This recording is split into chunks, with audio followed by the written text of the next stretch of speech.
Mesdames, Mesdemoiselles, Messieurs, chers téléspectateurs, bonjour à toutes et à tous et bienvenue à notre rendez-vous de chaque jeudi en direct de la station régionale de Béchar dans votre émission Bonjour d'Algérie.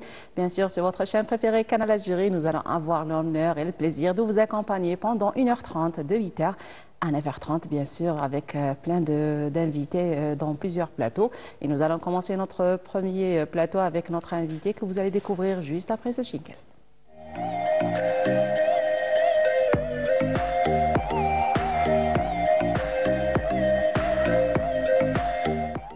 Notre invitée de cette matinale, c'est Dr Amina Mehtel. Elle est docteure à la faculté de droit de l'Université de Béchar. Bonjour madame et bienvenue. Bonjour, merci. Je vous remercie infiniment pour cette invitation. Et c'est moi qui vous remercie d'avoir accepté notre invitation. Justement, nous allons avoir le plaisir de parler du colloque international qu'a abrité l'Université de Béchar, Tahri Mohamed, sous la thématique de colloque international sur la responsabilité juridique de l'intelligence artificielle et la transformation numérique, un thème très important d'actualité. Alors, pourquoi ce choix et comment que ça s'est déroulé justement cette fois-ci? Merci. Notre faculté de droit et sciences politiques à l'Université de Béchar a l'honneur à organiser. Oui, alors vous avez organisé ce colloque. Organiser ce colloque international sur la responsabilité juridique de l'intelligence artificielle et la transformation numérique. Une conférence qui a été organisée le 5 et le 6 novembre par notre laboratoire des études juridiques et de la responsabilité des professionnels, présidé par Dr Borbaba Soraya, à l'aide de laboratoire de l'investissement et du développement durable de l'Université d'Oran et le laboratoire des études juridiques appliquées de l'Université de Constantine. Donc ça a été en collaboration avec Oran et Constantine. Exactement. Et la présence, c'était du national et de l'international. Donc c'était des professeurs qui sont venus. On a reçu presque 160 interventions nationales et internationales d'Égypte, Palestine, l'Arabie Saoudite, les États-Unis aussi. Donc c'était un échange justement d'informations. C'est un échange de compétences, d'expériences juridiques. Absolument. Comme nous savons que cette nouvelle technologie a bien sûr des bienfaits et des méfaits, ça c'est sûr. Bien sûr, et des risques qui sont vraiment imminents. Donc, ce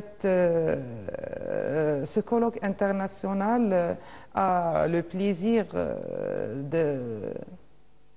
donc ça avait abordé un sujet d'actualité, en l'occurrence l'intelligence artificielle. On sait l'importance de cette technologie justement dans le monde moderne, mais il y a d'autres volets, c'est-à-dire que si on laisse par exemple une voiture conduire à l'aide de l'intelligence artificielle, si jamais on est face à un accident, c'est qui est responsable? Est-ce que c'est le programmateur, c'est l'intelligence artificielle en elle-même, c'est la mauvaise utilisation? C'est la problématique de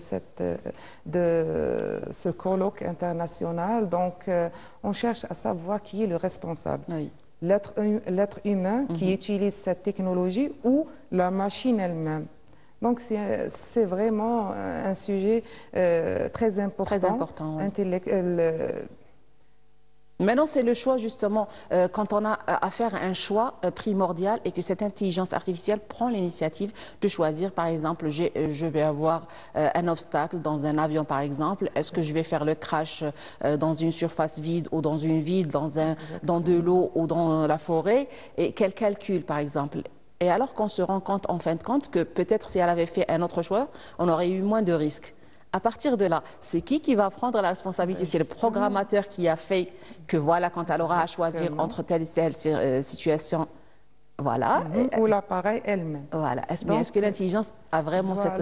Donc c'est ça le but de ce colloque international, c'est qui est le responsable.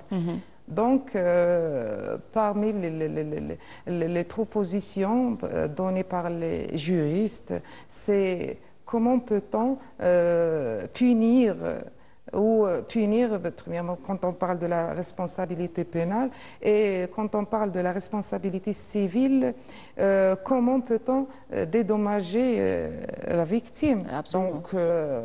Donc, l'intervention des assurances. Donc, sachant que la législation actuelle est vraiment décalé par rapport à ce volet-là. Il faut mettre à jour justement les textes juridiques et puis faire des recherches dans ce sens pour savoir le jour J, une fois devant le tribunal, comment on va défendre et puis même au juge, comment il va juger. Exactement. Les juristes proposent une création d'une personne juridique numérique. Oui. Parce qu'en droit, on a une personnalité juridique physique, l'être humain, et on a aussi une personnalité juridique morale. Mais la machine, le robot, par exemple, n'est pas une personnalité morale. Voilà, on va la traiter comme donc on ne peut pas le traiter comme une personnalité morale, donc on ne peut pas punir d'après les sanctions prévues aux personnes morales. Donc, cette proposition des juristes, une création d'une personnalité juridique numérique, reste vraiment difficile. Premièrement, elle n'est pas adoptée par la plupart des législations. Donc, et la deuxième des choses, donc cette machine ou ce robot, donc n'a pas un patrimoine propre. Et puis, on ne peut pas appliquer aussi les sanctions prévues en droit pénal, telles que l'emprisonnement, la prison, les amendes, etc. Donc, c'est ici qui va relever ce défi. Alors, déjà, les étudiants, ils étaient impressionnés par cette thématique. Bien sûr, ils ont participé en force. Comment ils ont accueilli justement ce thème et leur participation et interaction justement à l'intérieur de... On a vraiment, le premier jour, on a constaté une grande présence des étudiants, voire des chercheurs qui travaillent sur cette nouvelle technologie. On était vraiment satisfaits par leur présence. Ah ben justement, on va s'arrêter un petit moment pour découvrir l'atmosphère à l'intérieur de ce colloque avec ce VTR réalisé par notre collègue Ayman Hanafi, interprété par notre collègue Jawida Bab Ahmed. Et nous reviendrons juste après pour continuer le débat. Restez avec nous. L'université de Béchar a marqué un tournant scientifique majeur en organisant un colloque international sur l'intelligence artificielle, réunissant chercheurs, enseignants et étudiants venus de divers horizons. Cet événement d'envergure a permis d'ouvrir un large débat sur les enjeux, les perspectives et les défis de l'intelligence artificielle dans un monde en pleine mutation technologique.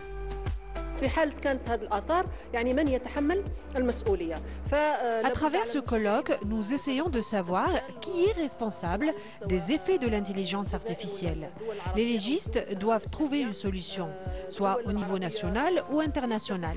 L'intelligence artificielle a envahi les pays arabes, mais il n'existe pas encore de loi législative qui l'encadre.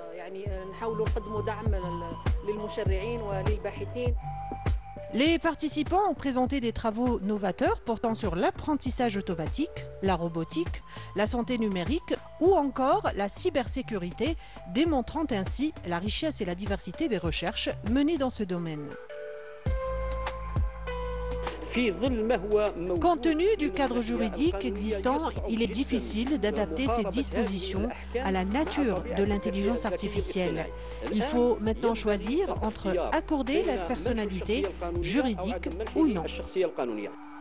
Au-delà des présentations scientifiques, le colloque a surtout été une plateforme d'échange et de collaboration internationale, renforçant la position de l'université de Béchar comme acteur clé de l'innovation et du savoir en Algérie.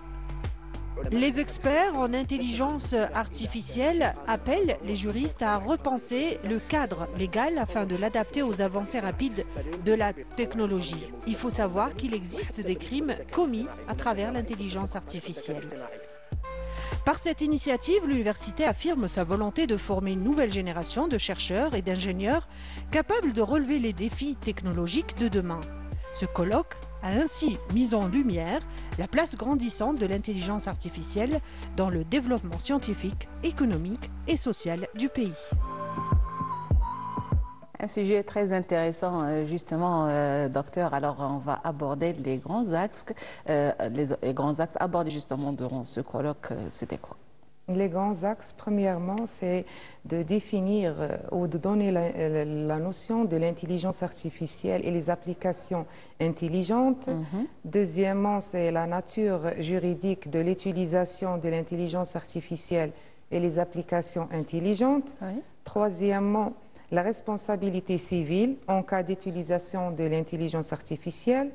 Quatrièmement, la responsabilité pénale.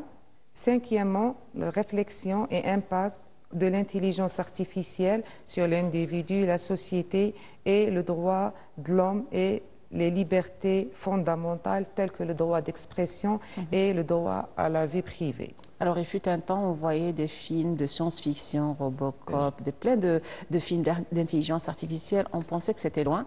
Aujourd'hui, on est arrivé.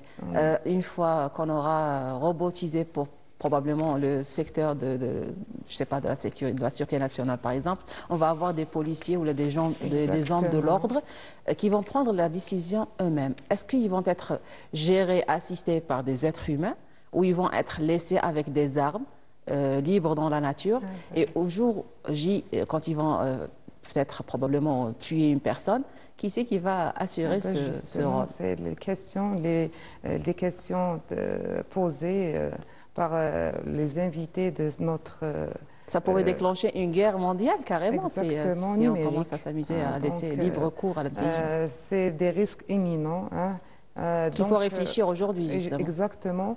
On doit... le législateur, on doit prévoir tout ça. Donc, le législateur algérien a eu le réflexe, justement, d'aborder ce sujet pour se préparer pour l'avenir qui va... Il doit intervenir immédiatement parce qu'on n'est pas loin, comme vous Absolument. avez... Exactement. Alors, l'importance de l'organisation de ce genre d'événements, justement. Donc, l'importance et les objectifs de ce colloque, et c'est de bien connaître cette nouvelle technologie, analyser les différents problèmes juridiques sur cette technologie, échanger des expériences internationales concernant l'élaboration des règles juridiques sur l'intelligence artificielle. Alors, probablement, il y a eu des recommandations, sachant que le 12-13 aussi, il y aura une continuité dans ce sens. Je pense que c'est un autre colloque international qui va s'organiser au sein de l'université. Il y a aussi... un deuxième colloque international sur la souveraineté numérique. Absolument. Cette semaine, donc... c'est le 12-13, je pense. Le 12 et le 13 novembre. Donc, face à cette évolution rapide de ces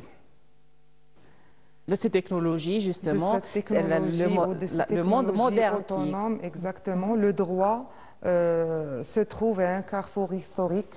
Donc, les solutions juridiques qui émergeront dans les prochaines années façonneront non seulement notre rapport avec les machines intelligentes, mais détermineront aussi les contours de la responsabilité humaine à l'ère numérique. Donc, l'enjeu n'est pas seulement technique ou juridique, mais aussi éthique et social. Donc, il s'agit de préserver l'équilibre entre l'innovation technologique et la protection des valeurs fondamentales que le droit a vocation à défendre. Absolument. Eh bien, vous avez peut-être un dernier mot. Qu'est-ce que vous avez tiré comme conclusion de ce colloque? Comme conclusion, le législateur algérien a le droit d'intervenir et d'encadrer cette nouvelle technologie parce qu'on n'est pas loin de la sphère numérique. Justement, de la sphère numérique. D'ailleurs, on a des recherches, voire même des doctorats en intelligence artificielle. Oui. Donc, le législateur, on a besoin d'encadrer cette nouvelle technologie. Et voilà, donc il y a pas mal de thèmes qui concernent ce domaine de technologie, que ce soit dans la faculté des sciences exactes ou même la faculté des droits. Il faut se mettre à niveau et se préparer pour un avenir, justement, avec tous ces défis qui l'engendrent. Eh ben, je vous remercie, Madame Amina Mehtel, pour toutes ces précisions et pour votre présence avec nous. Je vous laisse, chers téléspectateurs, avec cette pause musicale et nous reviendrons pour recevoir notre prochain invité. Restez avec nous.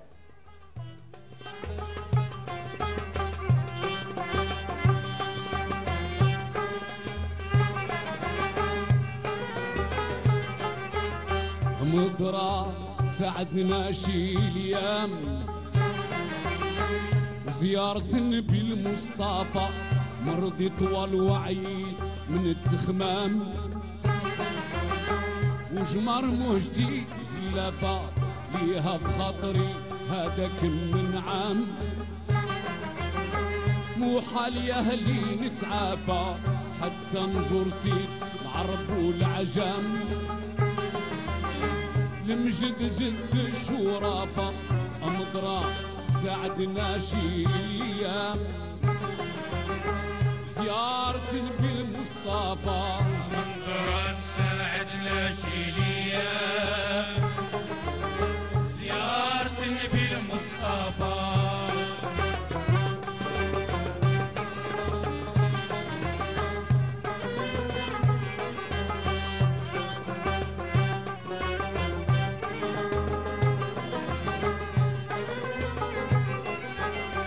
مضرة زماني يرضى ويا نيتي بياضو يا ميتي بياضو نخدع إلى سميح الروضة وندير القليب غراضو ندير القليب غراضو عندي 4 زين النوضة مكتوب محتفل في النواضو محتفل في النواضو ويداينوط ما يحكم فيه اللجام خفيف غالب الرفرافة نخفت ونعاند بيه العلام للدار نسبقو بمسافة منظرة تساعدنا شي الايام زيارة النبي المصطفى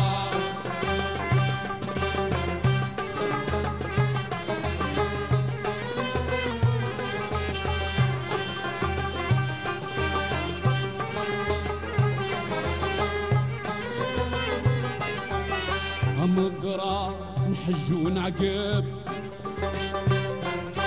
لزيارة الشريف العربي زيارة الشريف العربي كيف مقامه ونغرب ونزور نفجا من دنبي زور الفجا من دنبي رسولنا شفيع مقرب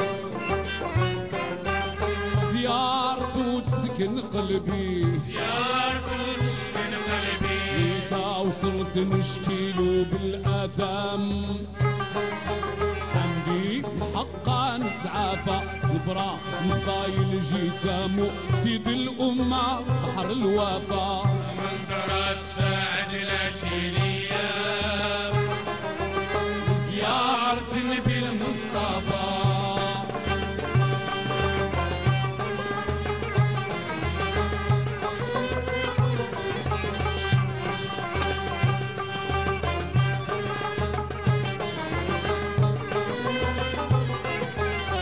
مقرا نقبل نمشي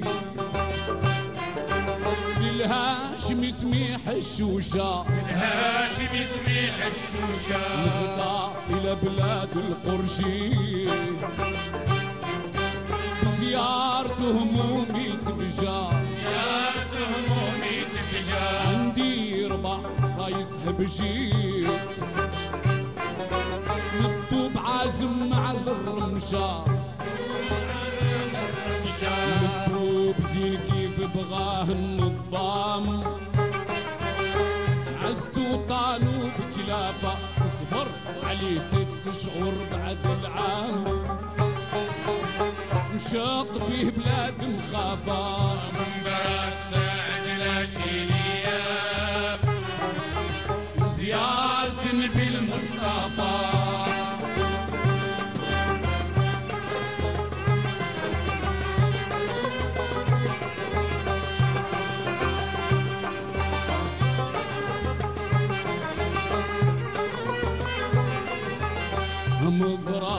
يكمل ظني من لا تخيب فيها الظنة لا تخيب فيها الظنة يمشي على زرق متعني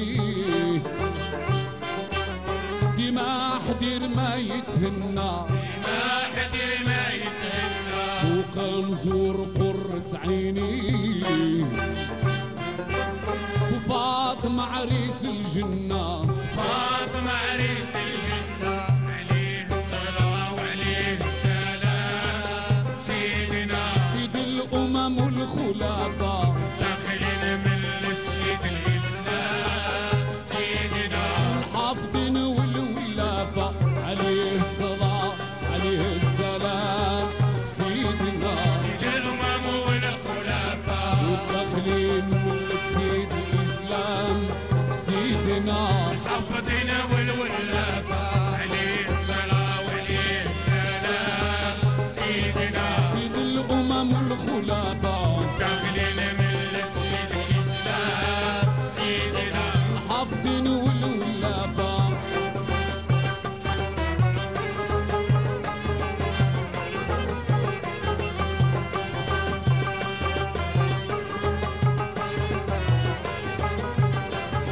عليه الصلاة وعليه السلام سيدنا سيد الأمم والخلفاء داخلين ملة سيد الإسلام سيدنا الحافظين والولافة عليه الصلاة عليه السلام سيدنا الأمم والخلفاء داخلين ملة سيد الإسلام سيدنا. Et nous voilà de retour, chers téléspectateurs. Si vous venez de nous rejoindre, nous sommes toujours avec vous en direct de la station régionale de Béchar. Et bien sûr, dans votre émission Bonjour d'Algérie qui va continuer avec vous jusqu'à 9h30. Nous allons recevoir notre prochain invité juste après ce jingle.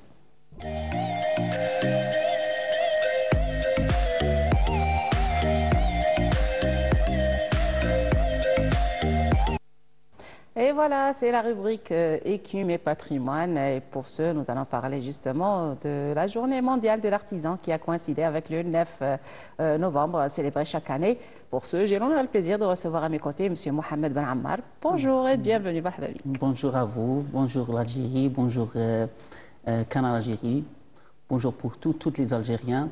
Merci pour l'invitation. Et merci d'avoir accepté justement notre invitation. Il n'y a pas de quoi, je suis à le service. Comme à chaque fois, vous répondez OK pour notre invitation. Justement, nous allons parler de la journée nationale de l'artisan, l'importance de l'artisanat et de l'artisan dans le secteur du tourisme, sachant que vous êtes membre actif dans le domaine justement touristique. Donc, c'est un événement important pour nous. Donc, on célèbre cette fête pour donner l'honneur ou bien l'hommage pour les gens métis qui sont gardant notre identité pour valoriser ce patrimoine immatériel. Et bien que je salue toutes les artisans et les artisanes pour combattre dans ce domaine. Donc, félicitations pour ce qui est fait dans ce... Justement, ils sont là pour maintenir la cadence et pour préserver ce patrimoine matériel et immatériel, que ce soit les danses, les chants, le traditionnel, l'artisanat, tout métier confondu. Maintenant, les artisans, ils ont peut-être quelques difficultés pour véhiculer leur justement matière, leurs produits, comment le commercialiser. Parfois, ces expositions sont une fenêtre pour faire connaître leurs produits et se faire connaître, pour se faire inviter dans des salons nationaux et internationaux. Oui, c'est ça. Donc, c'est parmi les canards qui sont, ils sont l'habilité pour exposer ces bijoux ou bien ces traditions aux invités ou bien aux intervenants. Donc, il y a plusieurs intervenants qui lient l'artisanat avec l'artisan. Donc, il y a les agences touristiques, il y a les établissements hôteliers. Ouais. Donc, il y a même les acteurs économiques qui sont intéressés par cet artisanat. Et parmi les canaux d'embaucher ou bien de publier cet artisanat, donc il y a les réseaux sociaux. Donc Oui. il y a même les réseaux Ça a sociaux. apporté un plus justement pour le donc, monde du tourisme au et de niveau l'artisanat. de la CAM, au niveau de la Chambre artisanale et métier, ou bien au niveau des directions de tourisme et artisanat. Il y a même des pages privées qui sont payées par des boîtes de communication qui font de la publicité ou bien la pub pour bien connaître les gens, qu'est-ce qu'on fait ce genre de métier, ou bien l'utilité de cette savant, ou bien de ce truc-là. J'ai dit même, il y a même les circuits touristiques, c'est parmi les canaux qui aident aux artisans pour bien vendre Justement, il y a plusieurs produits. canaux, mais qu'est-ce que apporte justement le monde du tourisme à l'artisan? Parce que ils sont complémentaires, ce sont donc deux secteurs qui sont complémentaires. Oui, c'est ça. Et puis, l'un ne peut pas exister sans l'autre. Même dans les circuits, vous faites forcément le détour chez des artisans parce que les touristes, ils ont toujours envie de prendre des articles, de souvenirs. C'est ça, oui. C'est par rapport à la demande du client qui sont participés au programme touristique. Le point des centres artisanaux locaux, c'est un point essentiel dans le programme touristique. Donc, on exige toujours les agences ou bien les amateurs de tourisme de faire une petite sorte ou bien une petite Parade, on va dire. balade ou bien visite dans ce centre pour bien connecter soit les visiteurs avec l'artisan direct et voir comment cette truc, comment bien préparer à l'état initial, donc dans le centre, et entre temps de donner le métier ou bien l'artisan de vendre directement leurs produits aux clients, chez clients. Final, donc voilà. Client final. De l'atelier au client final. Tout c'est. Donc c'est une méthode efficace et essentielle dans le métier artisanal pour que bien vendre leurs produits. Par rapport au prix, donc on parle sur le prix de l'artisanat, c'est des prix minimes par rapport au prix mondial ou bien le prix arabe. Quand tu visites les pays voisins, tu vois que le prix de l'artisanat n'est pas exagéré par rapport aux autres. Donc chez nous, c'est moins cher. C'est moins cher, c'est ça. Donc il y a même une plateforme qui est créée par le ministère de Tourisme et Artisanat. C'est une plateforme qui donne l'artisan d'adhérer ou bien insérer leurs produits ou bien leur fabrication dans cette plateforme électronique qui facilite les gens ou bien les acteurs économiques pour acheter cet artisanat, donc parmi les canaux. Donc il y a plusieurs genres donc qu'on s'appelle l'économie ou bien l'économie foyer, les foyers. L'économie de foyer. L'économie de foyer qui est aider leur famille pour vendre. Justement, on va revenir à ce volet économique justement par rapport à l'artisanat, mais on va s'arrêter un petit moment. Chers téléspectateurs, je vous invite à regarder ce VTR interprété par notre collègue Jawida Baba Ahmed et nous reviendrons juste après pour continuer le débat. Restez avec nous.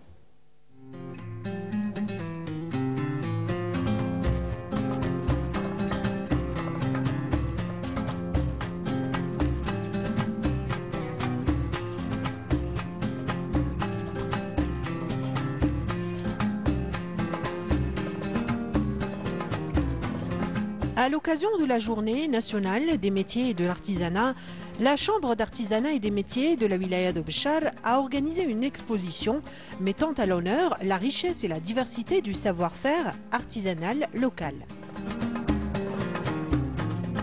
من خلال سياحة المعارض نسعى إلى إبراز المنتجات التقليدية التي تشتهر بها ولاية بشار خاصة وأنه فيه عديد المنتجات اللي معروفة. À travers ces événements, nous visons à exposer les produits artisanaux de la région de la Sawara. Surtout que cette région est très répandue par les dattes, donc on trouve des produits dérivés des dattes, des chefs-d'œuvre en sable, des tenues traditionnelles, des produits culinaires, des gâteaux, ainsi que des œuvres d'art spécifiques à la région. C'est une manière à nous d'accompagner l'artisan et valoriser sa présence dans le marché du travail. لإعطاء المكانة اللائقة للحرفي وكذلك التعريف والترويج لمنتجات الصناعة التقليدية من خلال المعارض ومن خلال الجذب السياحي يعني. Produits cosmétiques naturels, création de couturières talentueuses, objets décoratifs et pièces artisanales uniques. Autant de réalisations qui témoignent de la créativité et de la passion des artisans de la région.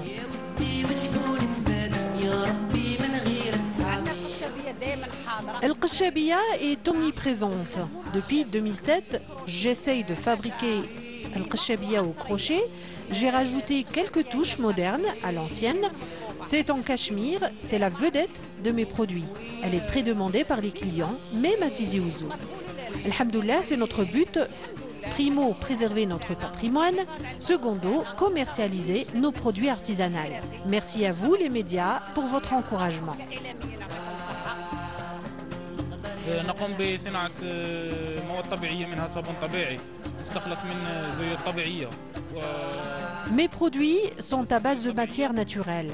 On fait du savon, extrait d'huile essentielle. Nous avons un savon à base de noyaux de dattes, de lait de chèvre.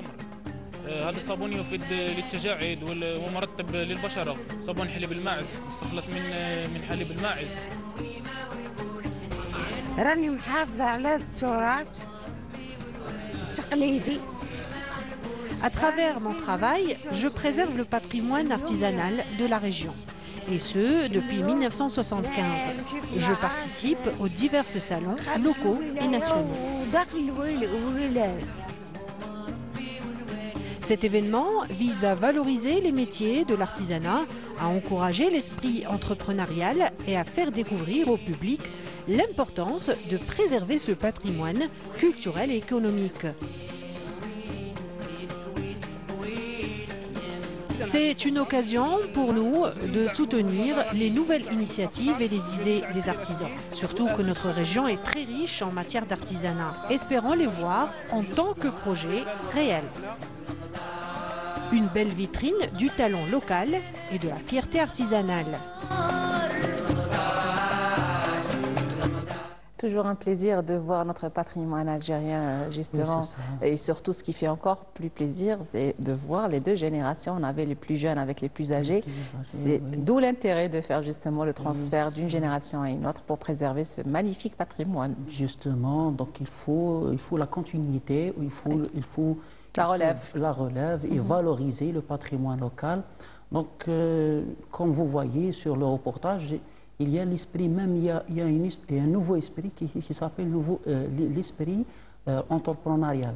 Oui. Donc, c'est les petites entreprises qui font la passion. Il faut même préserver cette tradition indirectement, et en même temps profiter de divers contextes, soit de l'aide avec NASDA ou bien avec les différentes institutions bancaires qui aident pour lancer ce projet. Oui. Alors justement, avant le VTR, on parlait de cette économie justement à petite envergure de foyer. Et puis à ça vient s'ajouter la femme rurale qui vient apporter un plus. Donc on a vu pas mal de matières, pas mal de produits nobles, de matières, même dans le couscous traditionnel. On avait des plats, la gastronomie algérienne elle est riche et variée, mais aussi la particularité de notre région. D'où l'intérêt justement de faire ces petites entreprises et de faire ces petits commerces qui font tourner justement la roue de l'économie locale. Oui, effectivement, il y a même la participation de la femme rurale ou bien la femme au foyer de manière générale, de la maison, donc de faire une petite économie de la maison, donc pour vendre, donc par exemple faire même des plats traditionnels. Oui. Ça commence à se faire. On voit pas mal de femmes qui sont lancées dans ce volet. C'est la période phare, donc il y a même touristique. touristique. Oui, elle fait parmi les plats traditionnels, le couscous. Le couscous, on a vu même dans le VTR, il y avait pas mal de plats. La sauce ou bien le harira traditionnel. Oui. Donc tout ça donc, donne une identité ou bien une image de la tradition locale qui est riche et variée et donne même une présentation sur la gastronomie locale et même qui est en majorité bio avec des plantes médicinales et même puis... question de prix, même les prix sont adorables, c'est pas des abordables, prix abordables, c'est pas des prix comme vous voyez avec les restaurants, bien c'est même question de goût. Oui. On parle l'incomparable. L'incomparable, oui, c'est ça. Alors quand on parle entre ce qui est préparé par des mains de femmes au foyer, c'est nettement mieux, plus riche en goût et en ingrédients naturels justement. Même on voyait même dans les programmes touristiques, question de pause. La pause surtout dans le Luxor ou bien chez l'habitant. Il y a la pause ou même à la Palmeraie parfois. La Palmeraie.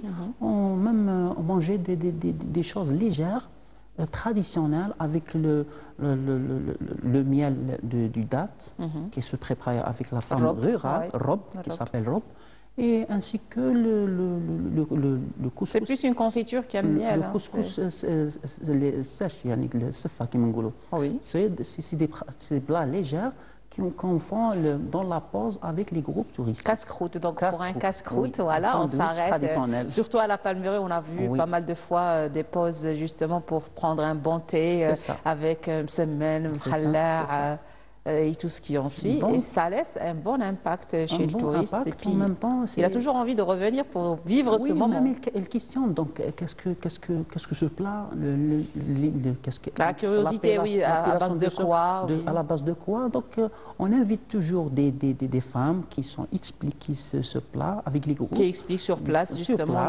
les ingrédients, la manière de façon. Donc, c'est une bonne chose. En même temps, c'est une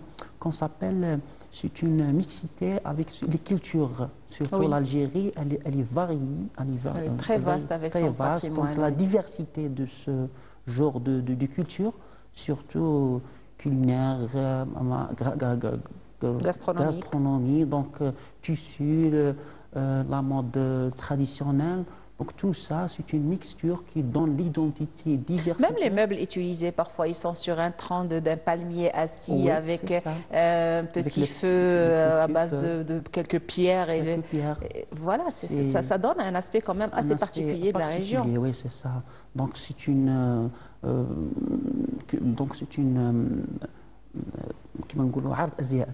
oui, c'est un défilé de mode. C'est un défilé de mode, donc au plein air.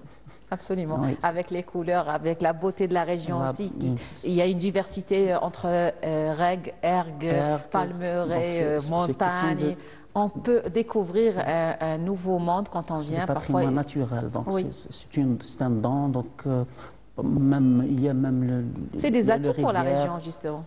Oui, surtout Qarrouch, le petit lac là, qui devient incontournable. Donc, et puis l'expérience des kayaks aussi. Les touristes. Oui, c'est ça. Puis beaucoup de gens ne s'attendent pas à trouver justement de l'eau dans une région désertique. Il y a aussi l'hospitalité des gens qui fait aussi le bonheur des touristes. Oui, c'est un plus. Parce que c'est quand même quelque chose d'extraordinaire en Algérie de manière générale. On n'est pas à la cour de l'argent. On voit des gens dans d'autres pays qui veulent profiter du tourisme. Nous, c'est tout à fait le contraire. C'est l'hospitalité, c'est le bienvenu. Donc, même la nature donne cette diversité. Et cette simplicité aussi. Donc, la chaleur. Donc, c'est magnifique. Et c'est la chaleur, non seulement du climat, parce qu'on est en plein novembre, il y a encore du soleil. Oui, il y a la chaleur du climat et la chaleur de l'humain. Oui. Voilà, c'est extraordinaire. Peut-être que vous avez un dernier mot par rapport à la saison touristique qui s'annonce quand même positivement cette année. Oui, donc on est déjà célébré par la journée mondiale du 27 septembre dernier, la journée mondiale du tourisme. On voit même des vagues ou bien des demandes du grand de circuits. des circuits sur la partie sud-ouest de la région. Donc, en l'occurrence, Béchar, Beni Abbas, Luxor du Nord, Timimon, le Grand Sud. Donc tout ça, on demande toujours pour les visiteurs ou bien les clients pour préserver l'environnement. Et surtout le patrimoine, ne remet pas comme les des déchets rupestres. au niveau des sites historiques et touristiques. Ne grattez pas des gravures rupestres qui est localisée au niveau de Territ. Donc, on invitait même pour voir ces artisans au niveau du centre de l'artisanat au niveau de Territ. Il y a un centre qui sont permanent ouvert pour les clients. Donc, toujours on dit bienvenue chez nous. Donc, bienvenue chez notre région. C'est la richesse, c'est la diversité, c'est l'hospitalité. L'accueil, justement, chaleureux. Oui, c'est ça. Abed, je vous remercie pour toutes ces explications. Et puis, j'espère vous retrouver dans d'autres numéros pour parler amplement du tourisme et des richesses de la région. Chers téléspectateurs, nous arrivons à la fin de ce deuxième plateau. Je vous laisse avec cette pause musicale et nous reviendrons juste après pour recevoir notre prochain invité. Restez avec nous.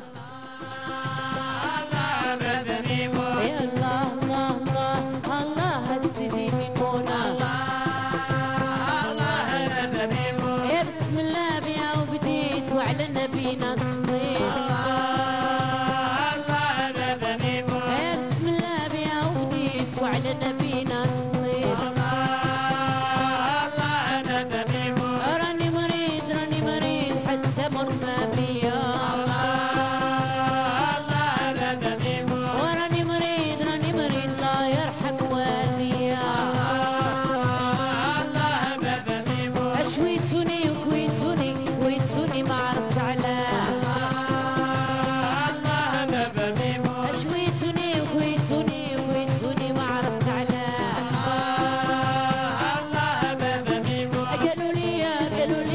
قالوا لي بالشارية قالوا لي صحراوية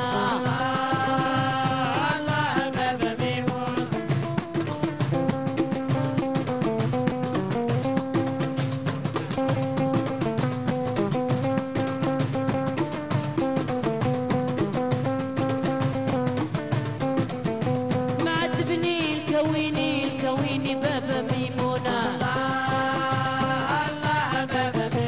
معذبني الكويني السيدي ميمونة وما جاو صحراوة في كل مكان وما جاو صحراوة في كل مكان شكون هما خيار نساء لالا فاطمة الزهراء شكون هما خيار نساء لالا فاطمة الزهراء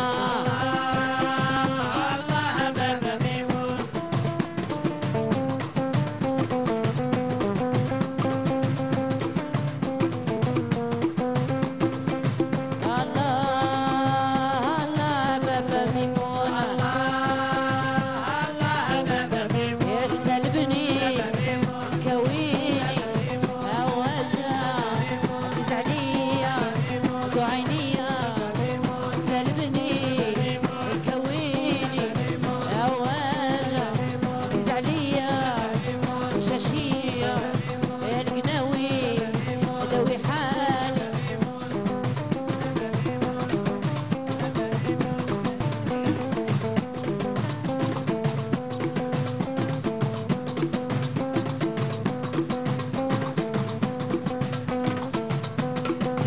الله العار عليكم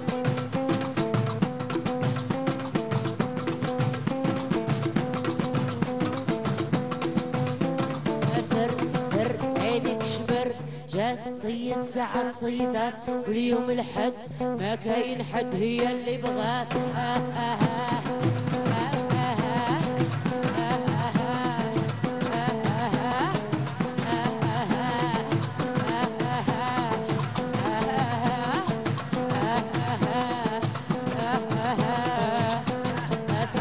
سر عينك شبر جات صيد ساعة صيدات واليوم الحد ما كاين حد هي اللي بغات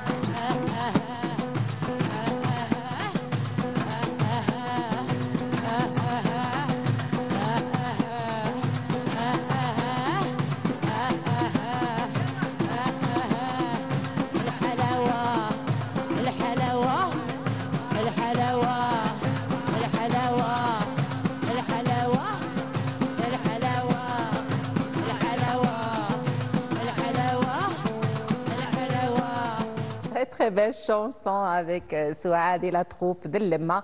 Et nous arrivons, chers téléspectateurs, à notre troisième plateau. Nous sommes toujours avec vous en direct de la station régionale de Béchar dans votre émission Bonjour d'Algérie. Et nous allons avoir le plaisir de vous accompagner jusqu'à 9h30. Si vous venez de nous rejoindre, alors bonjour. Et si vous êtes en train de prendre votre café, bon café. J'arrive à mon troisième invité, en l'occurrence, Monsieur Berroussi Mohamed Reda, secrétaire général à la direction de l'éducation. Bonjour, مرحبا بك. بونجور صباح الخير جميعا لكل المستمعين والمشاهدين لتلفزيون قناة الجيري بالشعب. متشرفين بحضورك. جوستومون رايحين نحكوا على العودة نتاع مسابقة بين الثانويات اللي شفناها رجعت هذه السنة بعد غياب لسنوات. كيفاش كان الرجوع تاعها؟ كيفاش استقبلوها التلاميذ؟ علاش رجعت هذه السنة بالذات؟ في الحقيقة هي إطار وزارة التربية الوطنية الأنشطة الثقافية والتربوية في المؤسسات التعليمية. وزارة التربية الوطنية أعادت بعث في الحقيقة روح في ما بين نشاط ما بين الثانويات للموسم الدراسي 2025-2026، وإن كان هذا النشاط موجود في السنوات الماضية، ولكن هذه المرة مقاطعة لمدة طويلة بالضبط مقاطعة، ولكن هذه المرة أعطته صبغة وطنية في الحقيقة وزارة التربية الوطنية من أجل عدة أهداف تربوية وأهداف ثقافية وأهداف وطنية. على هكذا تقدروا نقولوا رجعت الروح من جديد في نشاط ما بين الثانويات. كيفاش استقبلوها التلاميذ؟ بالعكس، يعني قبل التلاميذ استقبلنا احنا كمؤطرين كمديريات تربيه كاساتذه، وبعدها نجوا التلاميذ فرحانين بها لانها هي مساحه لقاء ما بين الثانويات على مستوى الولايه، ثم ان شاء الله في المرحله الاخرى حتكون على مستوى الجهوي، ثم على مستوى الوطني. وهي في الحقيقه مساحه بيداغوجيه تربويه يقدر يبرز فيها التلميذ، يعز الثقه بالنفس نتاعه من خلال الاسئله تطرح عليه، وبالتالي التلاميذ استقبلوها بكل فرح في الحقيقه. أكيد. واكيد وكانوا فرحانين كثير حتى قلنا لهم احنا بالنسبه لنا ما كانش اليوم خاسر، الناس كلها راهي رابحه اليوم. أكيد في المسابقه والولاد تلاميذنا فرحوا ونشطوا وابتهجوا الحمد لله. يعني نقدر نقولوا وصلت لاهدافها التربويه والثقافيه الحمد لله.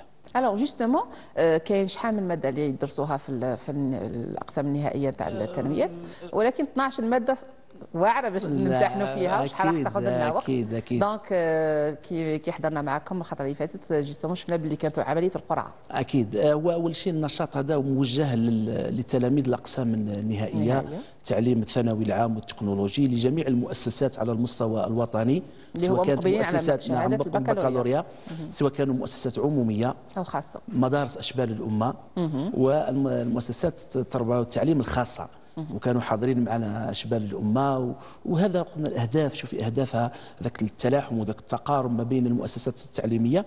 اذا 12 ماده يختاروا على سبيل القرعه الماده اللي يمتحن فيها المتنافسين. راح يكونوا 6 مواد في الاخير. يكونوا في الاخير 6 مواد بالاضافه للنشاط. وهذا الشيء اللي قلت هو نشاط تربوي ثقافي، بمعنى الاسئله والاجوبه، وفي نفس اللحظه يكون هناك نشاط من المؤسسات المشاركه، يعني نقصد نشاط ثقافي سواء كان فردي ولا جماعي، ما بين مسرح واغاني، مسرح، الشعر الى غير ذلك من الامور. الابداع يعني. والله كان عرس في الحقيقه كشهدته، كان عرس كبير على المستوى المحلي، وهو كان في نفس علاش قلت انا اعطيتها بعد وطني، لان الانطلاقه كانت بتلمسان.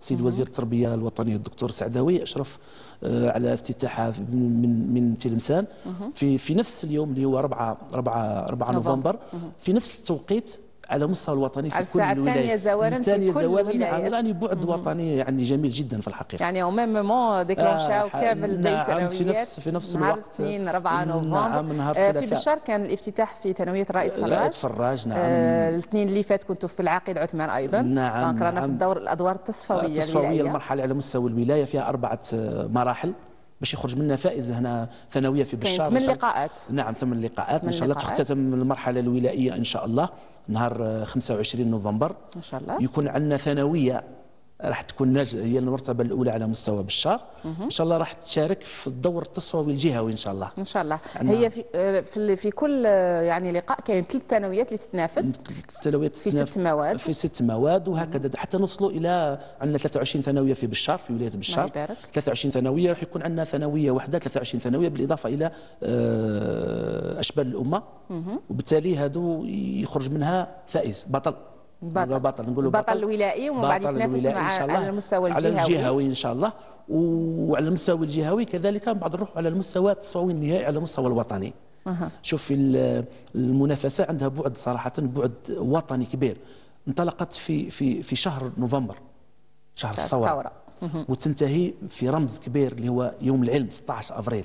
ما بين الثوره ويوم العلم مسار للتنافس، ورسالة كبيرة جدا إن شاء الله. أكيد. واش تنتظروا من هذه اللقاءات الدورية اللي راح تكون كل يوم اثنين؟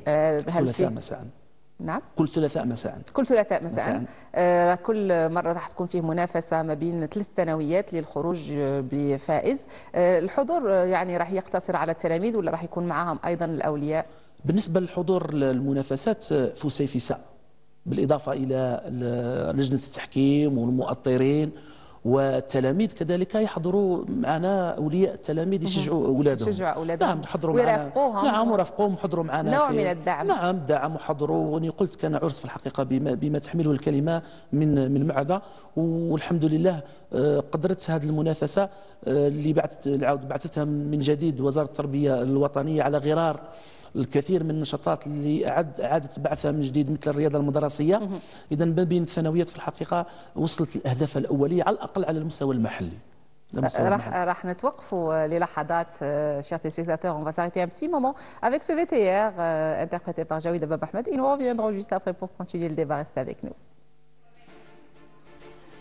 Dans une ambiance dynamique, pleine d'énergie, s'est tenu le coup d'envoi de la nouvelle saison Interlycée Compétition. Après une absence de plusieurs années, la voilà redémarrée à Béchar, au lycée Raïd Farraj. Regroupant les lycées d'Edda Mohamed de Qnata, Raïd Farraj de Debdaba et Touhami Houssine de Béchar Jdid, pour une journée pleine de défis, de rires et de découvertes. L'ouverture officielle de la nouvelle saison Interlycée 2025-2026 était ici, à Raïd Farraj. Les matières de compétition ont été choisies au tirage au sort. L'ambiance est vraiment zen. Les élèves participants sont très concentrés avec les questions et réponses type.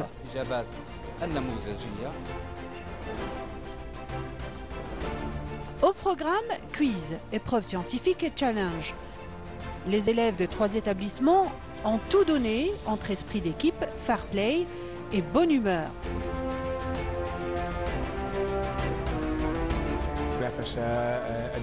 C'est une compétition littéraire et scientifique à travers laquelle nous enseignons à nos enfants comment s'affronter dans un esprit de loyauté et de fair play. Et surtout, c'est une occasion de révéler les potentialités pédagogiques et intellectuelles, non seulement des élèves, mais aussi des enseignants.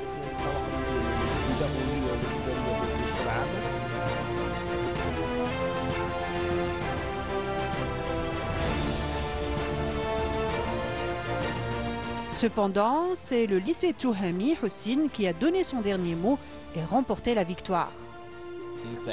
Je suis très content du résultat. J'espère avoir la même réussite au bac.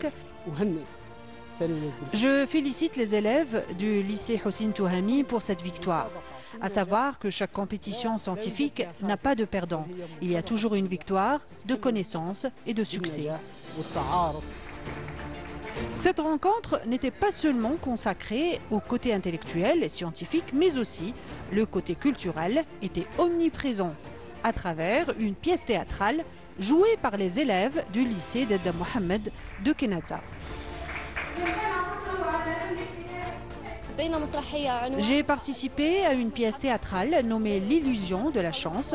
Elle parle de 2 types d'élèves. Le premier croit à la chance, ainsi que l'autre croit à l'effort. J'aime bien la comédie, le chant, le théâtre, parce que ça représente ma personnalité. Je me retrouve sur scène. Au-delà de la victoire, ce concours a surtout permis aux jeunes de se rencontrer, d'échanger et de montrer que l'école, c'est aussi un lieu de passion et de partage. Une journée mémorable, pleine d'enthousiasme, qui prouve une fois encore que la jeunesse a du talent et de l'avenir. Et voilà, c'était un petit aperçu sur le déroulement de la première compétition entre les 3 premiers lycées.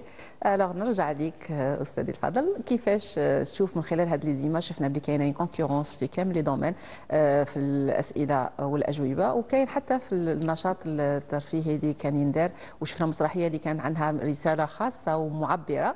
كيفاش تشوف باللي أنه هذه المنافسات ماهيش فقط لتبادل المعارف ولكن لتقييم الذات؟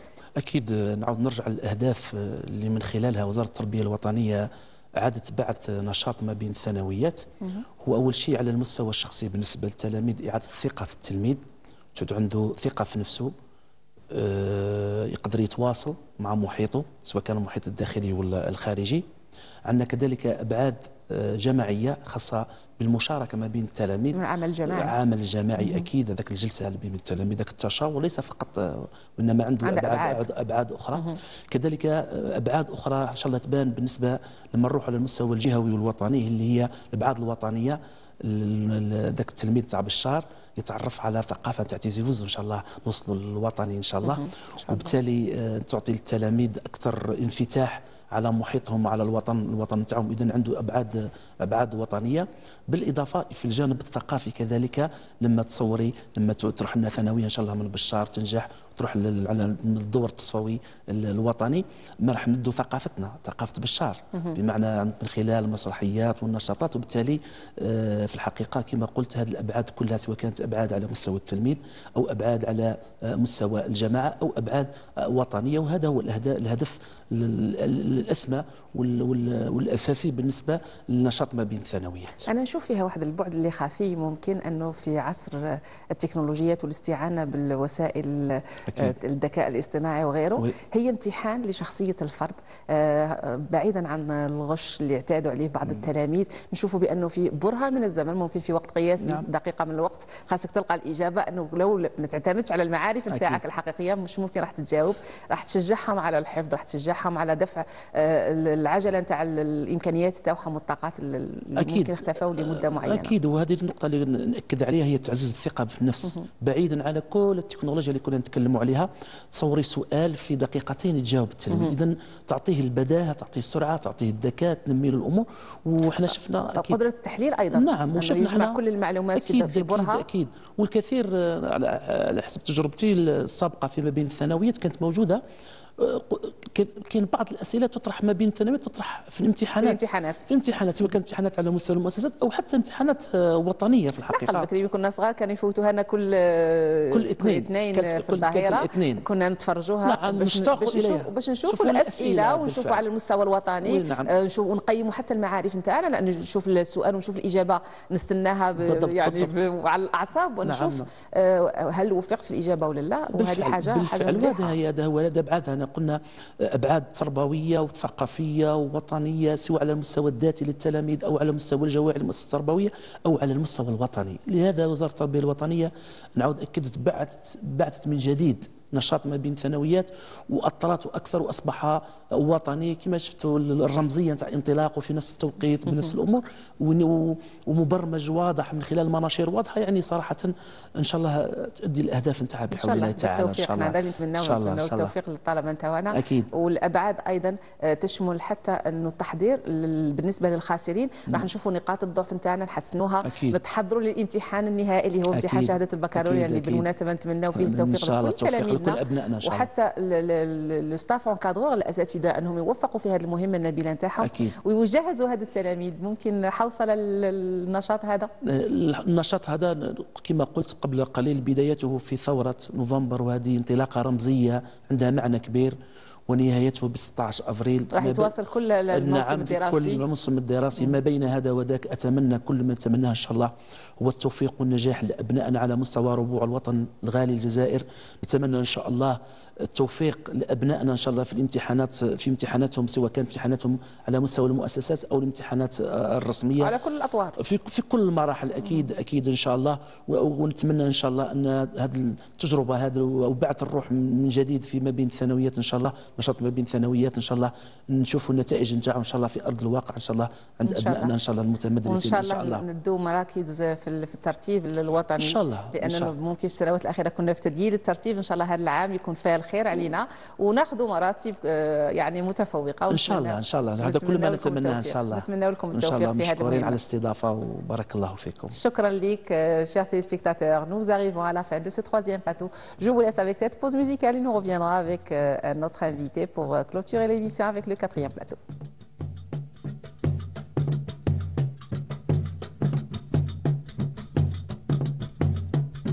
يا مالي يا مالي بسم الله بدينا وانا طالع دابي والشاي لاقي وبسم الله بدينا انا لو مالي وعلى النبي صلينا وزهاب.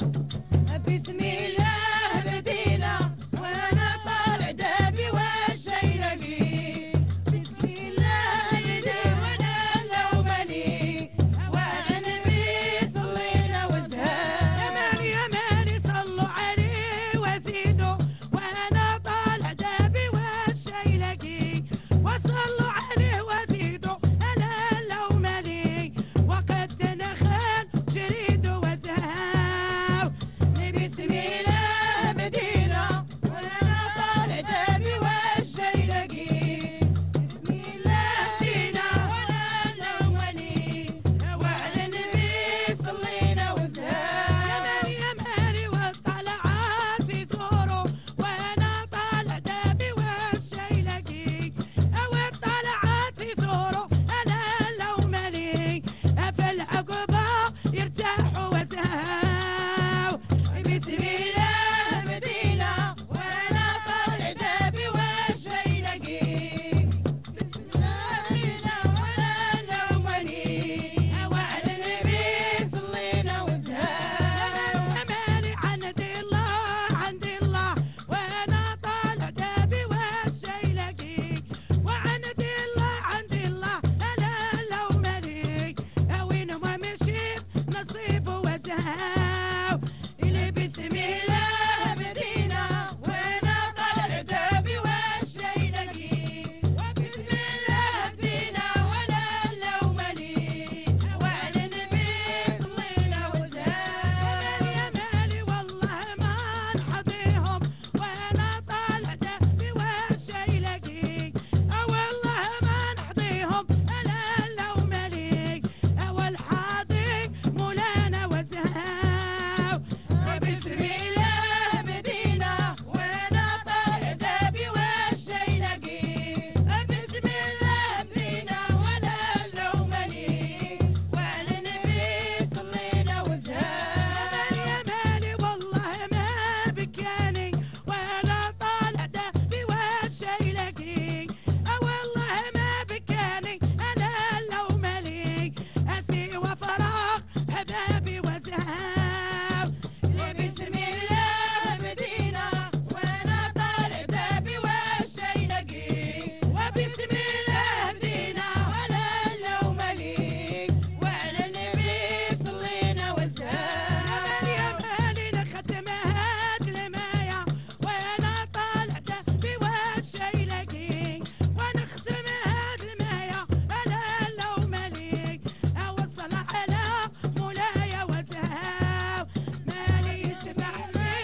très belle chanson bien rythmée de notre patrimoine, chantée par Hafida Ziram et son groupe. Chers téléspectateurs, toujours avec vous en direct de la station régionale de Béchar. Et nous arrivons à notre quatrième et dernier plateau. Nous allons parler de la caravane qui s'est lancée justement de sensibilisation contre la toxicomanie. Et pour ce, j'ai l'honneur et le plaisir de recevoir à mes côtés M. Harrak Ben Amer, représentant de la DAS. Bonjour et bienvenue. Bonjour. D'abord, salut à tous les téléspectateurs et téléspectatrices de la chaîne algérienne, Canal Algérie. Je suis honoré de participer à cette émission qui est d'importance capitale, surtout lorsqu'il aborde au débat un sujet qui est un sujet d'actualité. C'est un sujet d'actualité, c'est un sujet qui a d'ampleur, qui concerne bien sûr l'addiction aux drogues. D'accord, nous avons vu que cette caravane s'est initiée, elle a pour but, bien sûr, c'est une caravane qui a pour but de sensibiliser, d'aller au fond de choses en matière d'information, d'apporter l'information nécessaire dont tout le monde a besoin. Et c'est une caravane qui est initiée par plusieurs secteurs, plusieurs partenaires, notamment la Direction de l'Action sociale et de la solidarité, l'Agence régionale de développement de l'action sociale, la direction de la santé, bien sûr, les services de sécurité, y compris tous, bien sûr. En collaboration, bien sûr, avec les éléments du Croissant Rouge, exactement, qui sont toujours présents. Exactement. Donc, le travail s'est axé sur l'information, sur la sensibilisation, qui est la sensibilisation qui reste toujours l'arme le plus efficace pour lutter, pour faire face à ce fléau social, bien sûr. Absolument, surtout avant la guérison. Bien Sachant que Béchar, autrefois, c'était juste un endroit de passage. Oui. Actuellement, c'est un endroit de consommation. Et ça fait peur. Oui, bien sûr. Surtout bien sûr. aux parents et à l'État algérien de manière générale. Alors, comment lutter justement contre ce fléau? Donc, sans réserve, sans exagérer, la consommation de drogue ou bien l'addiction, parler un peu technique, l'addiction aux drogues est devenue un problème, un fléau social qui a d'ampleur, qui a des répercussions très nocives, très dangereuses sur la santé de l'individu, la santé mentale, la santé physique, et qui a des répercussions très graves et nocives sur la cohésion sociale, sur l'économie, sur le niveau socio-professionnel des individus. Donc c'est un problème d'actualité, il ne cesse d'être étudié, d'être affronté, bien sûr. Il y a deux volets de lutte. Il y a la lutte par l'arsenal juridique. On sait bien que l'État algérien dispose d'un arsenal juridique très fort, très puissant, qui peut faire face à ce fléau en matière de répression, en matière surtout la législation dernière, qui prévoit des sanctions très, très importantes pour les vendeurs et bien pour les consommateurs. Aussi, pour ce volet, il y a un autre volet qui est basé sur la sensibilisation, sur l'accès à l'information, sur l'accès éducatif, comment prévenir nos enfants, comment éviter le pire, bien sûr. Bien sûr. Alors justement, être répressif sur la vente, ça c'est obligatoire. Maintenant, pour la santé, il faut plus sensibiliser, je pense, parce que personne n'est à l'abri de ce fléau. Oui. Et le problème qui se pose, c'est avant tout sur la santé de nos enfants, de nos proches. Justement, quand on commence par la répression, est-ce qu'on a fait ce qu'il faut d'abord pour accompagner ces enfants, ces jeunes, sachant surtout que ça ne touche plus comme avant les jeunes d'un certain âge, mais ça commence par les enfants. Des enfants à l'école, des enfants du CM, du lycée, c'est encore des adolescents. Donc, plus objectivement, il y a un travail qui se fait au niveau des établissements scolaires. Surtout la tranche d'âge la plus touchée, c'est les enfants, les étudiants du CM. Oui, ça veut dire la scolarité moyenne. Oui. Parce que la tranche d'âge, c'est l'adolescence. Et l'adolescent, bien sûr, il est au centre de l'intérêt. Exactement. Il est prédisposé pour plusieurs raisons pour qu'il entre dans le domaine de la consommation de la drogue. Déjà, il est influençable à partir de cet âge-là. Très influençable. La fréquentation, l'endroit, l'environnement, ça joue un rôle important. Exactement, surtout s'il y a des facteurs synergiques, des facteurs, ça veut dire au sein de la famille. Absolument. Il y a des conflits de la famille, un détachement de la famille, ça veut dire la maltraitance, ça veut dire la contrainte économique, la pauvreté. Pas mal de paramètres. Exactement, pas mal de paramètres et de facteurs qui peuvent provoquer des comportements, provoquer l'addiction à la consommation de la drogue. Mais sachant bien, quoi qu'on fasse, il reste toujours un travail à faire. Il reste un travail, de communication, surtout à l'intérieur, au sein de la famille. Devant nous, il y a un grand parcours à passer pour traiter le problème. Tout simplement parce qu'il s'agit de ce qu'on appelle l'addiction. Et maintenant, on ne parle pas d'une simple consommation. On parle de ce qu'on appelle l'addiction. Ça veut dire c'est un terme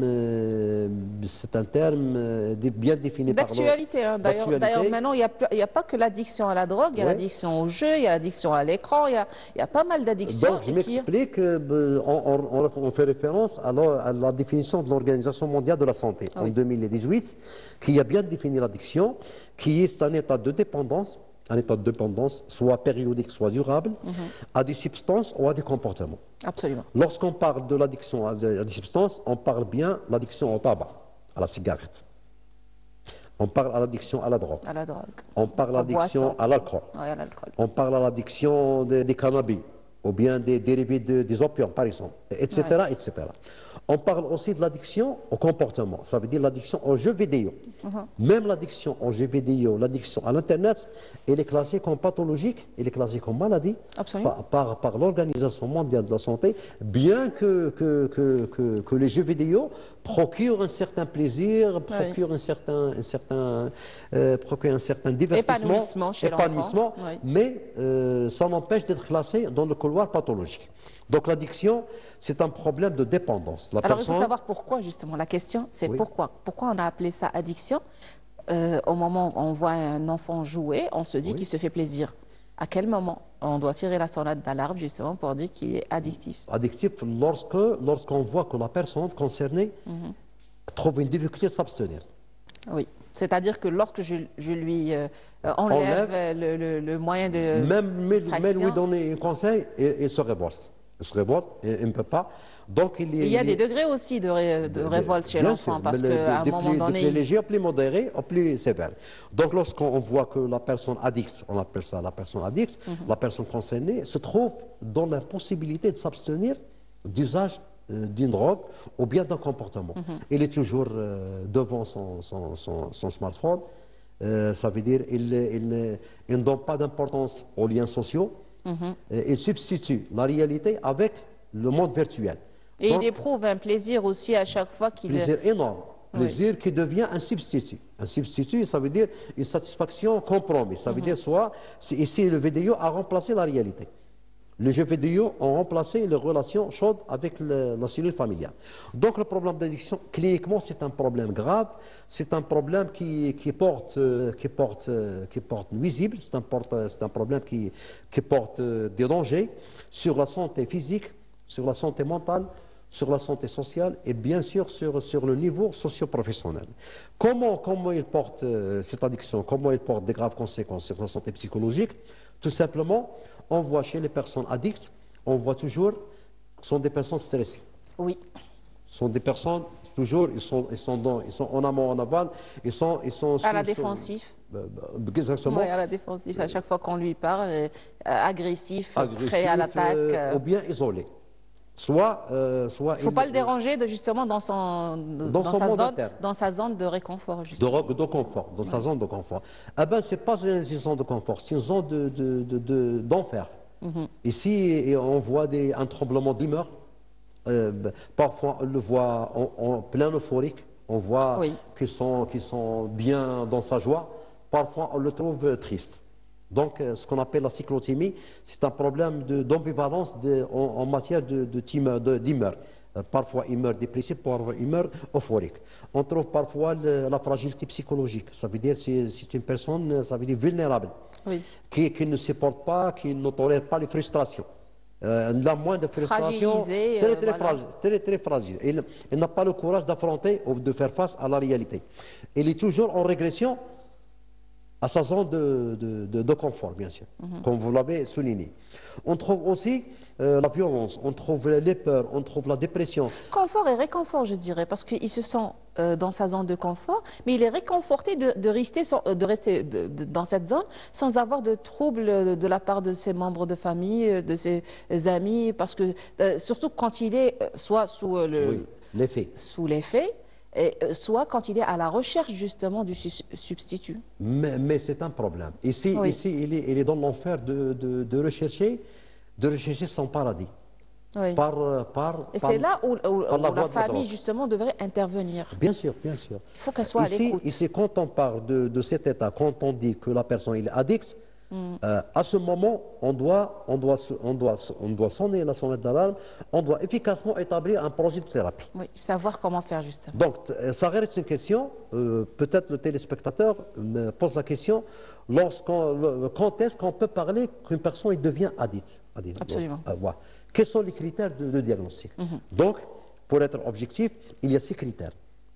Lorsqu'on voit ces critères, ils sont 6 critères, mais lorsqu'on voit 3 critères qui sont présents, il faut s'alarmer. Il faut poser cliniquement le problème d'addiction. Donc 1 ou 2, ça va.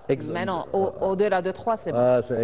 Exactement. C'est suffisant pour dire un diagnostic qu'il est addict. Là, le premier critère, c'est le désir puissant et compulsif. Ça veut dire cette personne, elle est sous l'empire d'un désir irrésistible. Il est sous l'empire d'un désir compulsif de consommer la drogue. Et c'est immédiat. Il n'attend pas le lendemain. Je dois consommer, c'est que je dois consommer. Donc il obéit à un désir puissant et compulsif. Deuxième facteur, c'est les difficultés à contrôler l'utilisation. Ça veut dire qu'on ne peut pas contrôler l'utilisation. Pourquoi? Parce qu'il y a un phénomène d'adaptation cérébrale. Comment? On entend toujours le terme d'overdose. Oui. On dit qu'une personne s'est suicidée par une overdose. Comment? La personne addicte, elle recourt à la drogue pour sentir son plaisir. Ou bien pour éviter une situation de déplaisir. Les deux côtés. Soit il utilise la drogue pour procurer le plaisir, automatiquement, c'est pour éviter un déplaisir. Donc le cerveau, il s'habitue à une dose de drogue. Cette dose devient tolérable par le cerveau. Ça veut dire, au fur et à mesure, il ne peut pas sentir. Ça ne va pas faire le même effet. Ça ne va pas donner l'effet souhaité. Donc il va augmenter la dose. Recours à ouvrir la dose. Donc il escale d'une dose à une dose plus progressive, ce qu'on appelle l'overdose. Ici, ce qui s'est passé, c'est vraiment dramatique sur le plan neurophysiologique. Qu'est-ce qui s'est passé? C'est qu'on a bousillé le thermostat neuropsychologique de l'individu. On sait bien que l'organisme humain, il est contrôlé par le système nerveux et le système endocrinien. Le système nerveux il est contrôlé par les neurotransmetteurs, ce qu'on appelle les neurotransmetteurs. Nos états de joie, nos états d'équilibre, nos états de confort, il est conditionné par 2 hormones, la dopamine et la sérotonine. Ici, ce qu'on a fait par la drogue, qu'est-ce qu'il a fait? Il a perturbé l'équation chimique, il a perturbé le cours normal de ces 2 hormones ou bien de ces 2 neurotransmetteurs. Il a favorisé la sécrétion excessive. Donc, le drogué ou bien la personne qui souffre d'addiction, il doit toujours élever cette dose de sérotonine pour procurer le même effet. Il faut savoir aussi que c'est des hormones qui sont naturelles dans le corps. Mais quand on commence à prendre des addictions comme ça, on va défavoriser la construction naturelle du corps, donc la sécrétion. Il va perturber les fonctions intellectuelles. Il va bousiller, exactement. Il va porter atteinte à la sécrétion naturelle du cerveau. Sachant bien que ce neurotransmetteur, ils ont un rôle capital dans la motricité, dans la coordination, dans toutes les fonctions l'équilibre de la personne elle-même. Bien sûr, bien sûr. Troisième critère, c'est bien le syndrome de sévrage. Il va par conséquent que l'enfant, que la personne addicte, souffrant d'addiction, lorsqu'il est privé de la drogue, il devient agressif. Il devient la crise de rage. Oui. Il va traverser une crise de rage. Il peut même aller vers la violence. Quatrième critère, bien sûr, c'est la mise en évidence d'une tolérance aux effets de la drogue, comme par les mécanismes neurocérébraux que je viens de souligner. Cinquièmement, c'est l'abandon progressif d'autres sources. Ça veut dire que la personne souffrant d'addiction, il a l'envie de désinvestir, ça veut dire de retourner en arrière. Elle porte des intérêts de tout ce qui lui entoure. Ce qu'on appelle en psychanalyse. Il se retire de ses habitudes habituelles. C'est-à-dire qu'il ne voit pas de sens. Il faisait du sport, on le voit de moins en moins présent. Il aimait la télé, il n'est plus là. Exactement. Il aimait les réunions familiales, il n'est plus présent. Donc il se retire de son comportement naturel habituel. Exactement. On voit même un désintérêt d'habillage. Oui. Il porte pas. Donc il se laisse faire. Il laisse faire. On voit parfois la prise de poids. Oui. On Parce voit qu'il bouge qu'il est sombré dans la dépression, qu'importe pas, ça veut dire qu'on ne voit pas de sens de sa vie. Mais ça, ce n'est pas les premiers temps. Hein. Ça va justement Ça va se dégrader bien et sûr, se compliquer bien sûr, au bien fur et sûr. à mesure, Bien selon sûr, la durée, bien selon sûr. la matière qu'il consomme, selon Bien sûr. les doses. Parce que la drogue ne pardonne pas. Oui. Tant que vous êtes entré, tu dois surpasser l'overdose. Oui. C'est tout à fait Donc naturel. il va escalader Exactement, il doit ces escalader, doses jusqu'à bien arriver sûr, à la finalité fatale. ou bien à l'hépatotoxique, soit la toxicité corporelle, soit il peut aller même vers le suicide. Sixièmement, c'est la poursuite de la consommation, c'est l'escalade, c'est-à-dire l'overdose. Oui. Donc, pour mettre un bilan, pour qu'on puisse dire que cette personne est souffrant d'addiction, il faut que 3 paramètres soient présents à l'ensemble de 6. Alors, les premiers qui vont apparaître, les premiers symptômes qui vont apparaître, c'est-à-dire on va prendre le rôle des parents, on se met à la peau d'un père ou d'une mère qui voit son fils avoir un comportement un peu étrange, je vais dire. Parfois, il va se dire que peut-être il a un petit problème, il a un souci à l'école avec ses pairs en classe. Oui. Mais comment il devrait vérifier et surtout s'alarmer? À quel moment il doit s'alarmer? Donc, en parlant bien du père ou bien de la mère, il faut qu'il soit très attentif. Il faut qu'il soit minutieusement attentif à tout ce que l'enfant, ça veut dire, adopte comme comportement. Déjà, dès qu'il y a le changement, il faut communiquer. Bien sûr, il y a des signaux, parce qu'il n'y a pas d'accident fatal. L'addiction, c'est une conséquence. Quelqu'un qui est arrivé à un point, on peut dire... Non retour. Bien sûr. Quelqu'un qui est arrivé à l'addiction, c'est quelqu'un obligatoirement qui a passé par des étapes. Oui. Donc il y a des signes d'alarme. Soit par exemple, il prend de la cigarette, soit l'absentéisme de l'école, soit on le trouve toujours les yeux rouges, soit on trouve toujours, ça veut dire hors champ. L'argent. Exactement. À la recherche d'argent. À la recherche d'argent. Le pourboire de la semaine ne suffit plus, il cherche plus. Bien sûr. Sont des facteurs sur lesquels on peut faire des soucis, bien sûr. Donc c'est pas normal. Donc ces questions, c'est par l'observation qu'on peut détecter ou bien dépister. On peut dire dépister, tout simplement. Il y a un travail de dépistage. Avant le travail mon enfant, qu'est-ce qu'il fait, de quel côté il est là. Donc il faut prêter l'attention, il ne faut pas blâmer. Oui, il faut éviter les blâmes, il faut éviter les comparaisons, il faut éviter l'humiliation, il faut prêter l'oreille, à nos enfants, il faut les contenir, il faut dialoguer. Les accompagner. Exactement, il faut les accompagner. Éviter la violence surtout. Parce qu'il y a des papas qui commencent à frapper quand il apprend la nouvelle justement que son enfant... C'est une vraie tragédie. C'est ce qui favorise justement la fugue. C'est une vraie tragédie. Déjà que la personne addictive, il est peiné. Oui. Déjà, il est peiné. Il est emprisonné, il est en otage. Il est en otage de la drogue. Tu vas, ton père, tu vas lui gifler ou bien lui... Donc tu vas créer un arsenal de pression et même de crimes. J'ajoute un point. Malheureusement, le temps ne nous permet pas. Donc les conséquences psychoactives, les effets néfastes sur la santé physique et mentale. Ici, et je termine, il y a un lien étroit. Les études ont montré un lien étroit entre la consommation de la drogue, l'addiction et la criminalité. Oui. La criminalité qui ne cesse d'augmenter sous toutes les formes. Ça veut dire l'usage de la drogue, il provoque ça veut dire les conduites suicidaires et les conduites criminelles.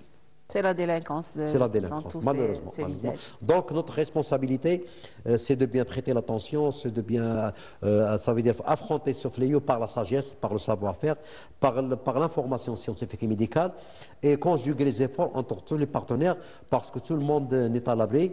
Et la drogue n'épargne personne, Absolument. ni homme, ni femme, ni masculin, ni vieux, tout le monde est concerné par la question. Tout à fait. Je vous remercie infiniment, M. Harrak, pour toutes ces informations pertinentes. J'espère vous retrouver une autre fois justement pour parler amplement des symptômes, peut-être de l'atteinte à l'économie régionale, surtout au niveau de Béchar. On voit que ça a eu un impact énorme.